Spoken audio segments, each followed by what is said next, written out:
So, always, these are individual journeys. It's just your journey. And it's not anything to do with a number of people or a group of people or whatever. It's you.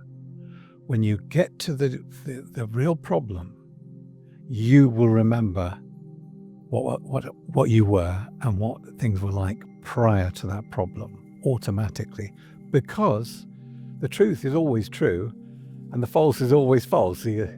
So we in a way, we don't argue with the appearances. You can't argue with the mirror image. Can you argue with your mirror? When you look in your mirror, it has to present your false belief. It can't do anything but that. So we don't question that.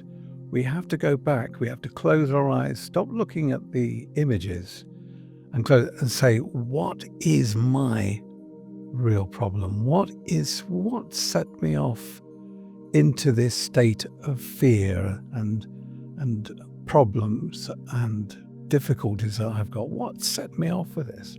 And it brings us back to this primary thought. Well, and as well, what's very important you saying there is this notion of an individual journey.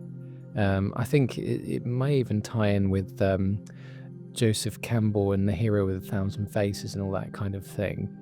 That breaks the cult, really. It breaks a cult-like mentality because it brings it back to actually, this is me and my journey, and no external group think, so to speak, or no external group thing can lead me to the answers that I get to. So every great teacher, every great prophet, every great, storyteller is not offering you to be a follower. They are leading by example. It's like, you can do this as well. Try it. You try it.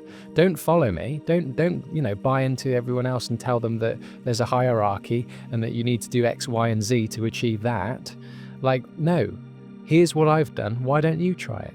And it's a suggestion of trying something in your own, for your own story, for your own experience, for your own thing, rather than going, oh, that guy's achieved something great. Better get to all of his classes and follow him for the rest of my life so I can be like him one day or whatever. It's like, no, you're missing the point. You be like you go become so radically authentic that you get to your own destination that ultimately is the destination we're all striving for and connecting with.